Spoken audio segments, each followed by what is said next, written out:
What's up, guys? Welcome to the Saturday show. Now, on Saturdays, I like to go back through the week of Newswave and see what you guys had to say down in the comments and kind of go over what we talked about throughout the week. So it'll give you a good little catch up if you missed any of the days throughout the week for Newswave. And we have some fun stuff to get into today because, of course, Pokemon Let's Go came out. I'm going to have a video probably coming up in the next few days or so where we're going to take a look at it. I'm going to give you my impressions and everything on Pokemon Let's Go, because I'm sure that's already pretty controversial, but I have some interesting takes on it that I wanted to share, so we'll go over all of that. And then, of course, Sony missing E3 next year, so we got a bunch of stuff to go over. First, though, as always, guys, make sure to hit the like button. It does help out throughout YouTube and everything. It has been helping in the past couple days, weeks even, so thank you very much for that. Let's start with a piece of quick news, though, and we're going to start with Warframe, because Warframe is out this week on the Switch, but there's still been a lot of question marks out there, specifically things like communication, what version of Warframe is coming over, all kinds of stuff, and they put out a full fact sheet, and it looks like Panic Button is, they're doing some big work here at Digital Extremes. So let's take a look at this fact sheet, because some of the bigger things that you're going to see here include actual native voice chat. That's the biggest thing I think I see on here is native voice chat, and that's a big deal because usually we have to use that Nintendo Switch app. Not the case here. They even say no app required. It looks like everything's going to run natively through the Switch, which is awesome. It's great to see that. Fortnite did it, and now we see Warframe doing it. That tells us that it is built in if the developers want to use it. So I like that. I would like to see more of the first-party titles start to do that, but Nintendo's kind of doing their own thing, and at least they leave the door open here for the third parties. As for the content that will be here at launch, they mention in this fact sheet that Warframe came out back in 2013. It's had over 5 years now of updates, and they are saying a lot of them are coming to the Switch at launch day, 23 major updates, and that by 2019 they want to have it within parity of all console versions. So that's the big thing there, is they are looking to do it by next year. As for controls, yes, of course the Pro Controller will be used. I know I have to mention that because we've had some first-party games recently come out that does not use the Pro Controller. Yes, you'll be able to use the Pro Controller. Yes, split Joy-Con controls. Yes, in the grip and everything. It will have up to 4-player co-op, of course. That's kind of how Warframe is. One person, I assume, per system. No crossplay, but Warframe doesn't really have any crossplay. They say they're looking into it. You're also going to be able to migrate your PC account over to the Switch account for like a limited time. They're basically going to have a window from launch to a specified date where you can migrate your PC account over to the Switch. I assume that might be a one-way street, though, so you might want to think about that or look into it a bit further before you actually do that. And it will have motion controls. So motion controls for mining, shooting, fishing are all going to be there. Panic Button is doing a great job with this port. And I told you guys before, Evan was working on a kind of a beginner's guide of 5 tips is what he came up with to get you started. That video will be going up in the next couple days to get you ready for launch, which is coming up this week. And then we'll probably do a video as well when it comes out to kind of go over the game, take a look at it, and maybe have Evan kind of show me how to get started or even play through some of the game, because it is kind of a large game at this point. It's been out for so long. It's a free-to-play MMO action-style game, so there's a lot to take in, and Evan's going to help us out and do his best, because he's put a lot of time in this game, so he's the right person to kind of help us out here. But it is coming out this week. It looks like they pack this thing with features. I like the native voice chat. That is great because there is a lot of stuff you kind of do with other people here. Obviously, you work together. So good to see that Panic Button and Digital Extremes got all of that figured out. And motion controls day one. It looks like Panic Button's, they're getting the hang of the Switch. And starting off the week on Monday, we saw Pokemon Let's Go leak early online, which enabled people to then start looking through the ROM file and data mine a ton of details. We also took a look at an interesting patent from Sony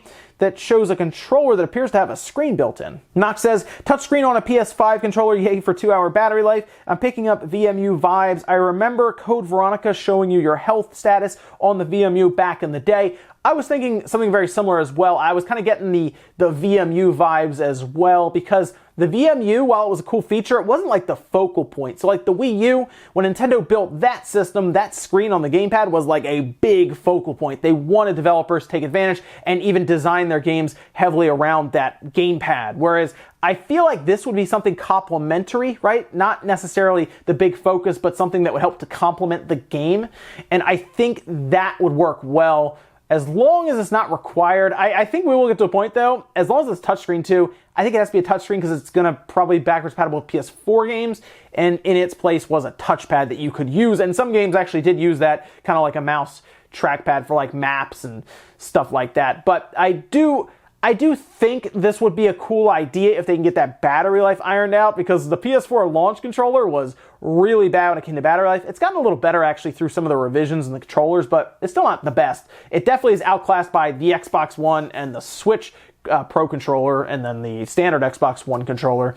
But if they can actually make use of this, that'd be really cool. I think we would probably also get to a point where the logo will just show up of the game and the developer might not even bother with it. But the idea of it being there is kind of neat. I also want to see what kind of cost it would add to this, because the Dreamcast, the VMU was separate. So when you bought the controller, you didn't have to worry about the cost of the VMU unless you went and bought the VMU.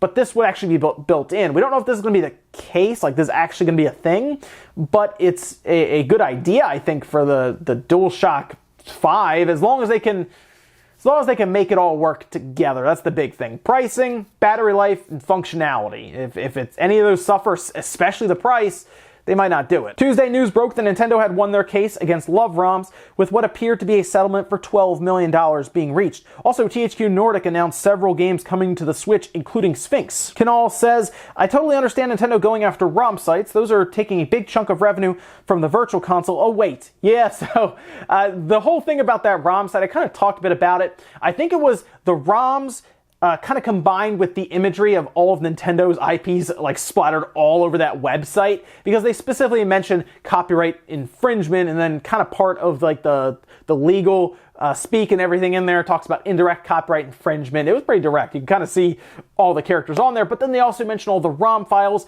and they kind of lumped it all together, Nintendo did, because there were a lot of ROM files, and they came up with some weird number, some number that they made up for each piece of copyright infringement, which was a lot, because there was a lot of ROM files, a lot of images, and that's how they came up with like $100 million that they could sue them for. Obviously, it marked down to $12 million. It probably won't be that much, because behind the scenes, they'll probably come up with some other amount, but obvious shots here to different ROM sites saying, look at the amount of money they have to pay out. But you're right, there is no real Virtual Console to protect, but there are there systems like the Super Nintendo Classic and Nintendo Classic, I guess they're trying to protect, and I guess the NES Netflix stuff, although we all want Super Nintendo games, we all want Nintendo 64 games and GameCube games, and I hope it eventually gets to that point, but it's not going to get to that point under the $20 price. They would have to separate it. It would have to become something else. So if they're ever going to get to that point, and I assume it eventually will, I think that's a plan. I mean, Game Pass is $10 a month. That's $120 a year then.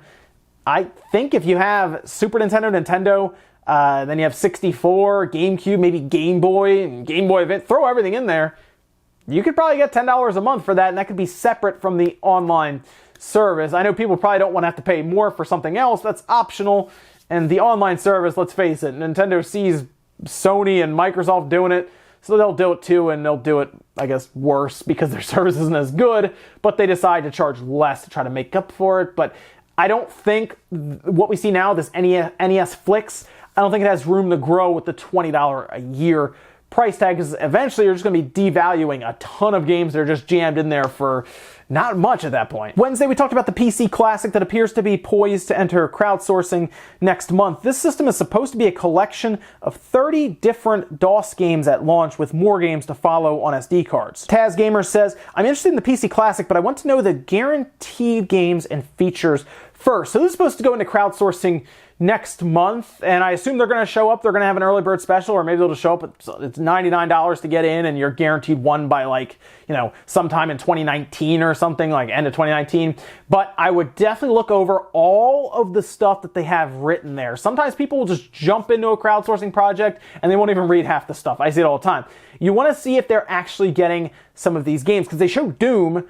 I don't know if they get the rights to Doom. Maybe they can. Maybe they'll work through it. But you want to see the list. They have to give us at least 15 of the 30. And I think you're right. They have to at least guarantee some kind of partnership somewhere so that they can guarantee those games will actually be there. They know what their target demographic is. It's probably, for the most part, people who are 35 to 40 and up, right? People who remember the old computer games, who remember using DOS back in the day. You also might have some younger people who are a bit curious and they see it as $99 and a chance to kind of look easily as a plug-and-play system, so they have to mess around with all kinds of stuff to get it working, to take a look back at the past and see maybe what their parents were playing back then. But definitely take a look at this, because it's not guaranteed that it even comes out despite it hitting crowdsourcing. I will at least give them credit. They seem to have some backing as a company, as they actually do stuff outside of this, so maybe it will actually work out. I do think it'll get funded, though. I think that's a possibility, just because of some of the hype actually around it, believe it or not, and they're targeting an audience that probably would buy in for $99 to relive some of their childhood.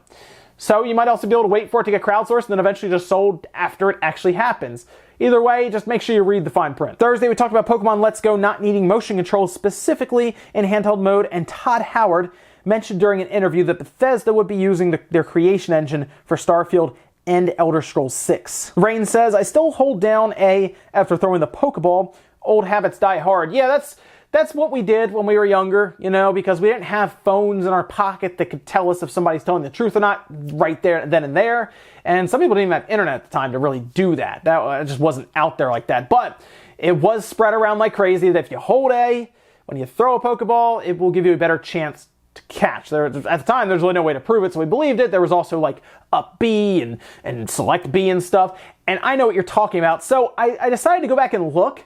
I remember seeing it on GameWinners.com. GameWinners is not really around anymore, but you can look at some of the old archived snapshots of the website, and I did, and I went to the Pokemon page, and yes, there it is. You might have signed into this way back in the day on dial-up and taken a look at Game Winners, and yeah, it actually says if you press and hold A, it'll give you a better chance to capture Pokemon, or if you hit, I think it's like select and B at the right time when the ball explodes, it turns into a Master Ball. So there's a little look, guys, at some of the stuff that was getting passed around back in the day when we were kids and, you know, talking on the playground and stuff, unable to prove it, but telling people what we've heard. And then it kind of spread through the grapevine, and that was kind of our message boards back in the day, right? It was playgrounds and the grapevine and rumors spreading all over the place. Jaja says, let's not sugarcoat it. It's not Fallout 76 engine, it's the Fallout 3 engine with some tweaks. And yeah, technically you're right. Yeah, they've been using this engine. Technically, I guess it's an evolution of the engine they used back with Morrowind, Elder Scrolls 3. Then they moved it over, and then they moved it over, and they keep tweaking it. But this was a good engine. I think it was back when Oblivion came out. When Oblivion came out, that was mind-blowing. Like, when you walked out into the world and you see it for the first time and look around, it was honestly amazing to see. Now you go back and look at it and you go, maybe. Skyrim did it pretty well on PC when it first came out. It was kind of a drag on consoles because the frame rate was so poor. But we are getting to a point now where it's aging, and you can see that it's aged. And I don't know if they can keep tweaking the same engine over and over and over again and give it a fresh coat of paint constantly. I think eventually you got to fix that foundation, and I don't know if Bethesda's they're just stubborn with it, or they're concerned if they make a new engine, there will be some growing pains with that new engine, and it won't be as easy as their world editor now.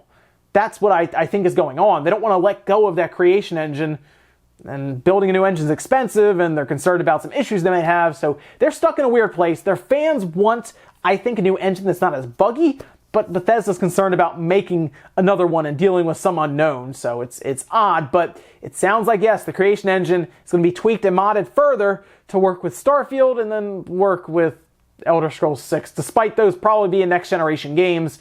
So, you know, yay. Finally on Friday, big news broke that Sony would not be attending E3 2019 or doing any type of event around that time. This will be the first time in 24 years that Sony will not be present at E3. Ghost in the Shell says, I don't think Xbox realized what Sony just did to them strategically. Microsoft said that they don't want to be outclassed by power in the next hardware generation. Well, the thing is, Microsoft needs next hardware generation to start as soon as possible because they lost this one by a long shot. Sony doesn't need another gen to start, so what Sony can do is just sit back and let Microsoft announce their hardware first, and then 6 months later, they can just announce hardware that's better. So this is an interesting situation, because when you do these consoles, specifically, we can talk about the PS5, because there are a lot of rumors and a lot of people talking about it. The dev kits are out there. There are plenty of places apparently working on it. First-party studios in particular are definitely working on it. Some third parties are as well, but PS5 dev kits are out there, and it sounds like they've already locked in the hardware. So Sony's not really going to do a switcheroo when Microsoft announces their stuff. They're just going to go on business as usual and announce it. That's kind of what's going to happen. And it's going to be very interesting going into this next generation, because Microsoft actually has first-party studios, and those first-party studios are already working on the next generation games. Sony, their first parties, are also working on next generation games, so we're in this weird gap year. 2019 is going to be a gap year for PlayStation and Microsoft's Xbox. It just will be, because we're kind of between generation's almost there.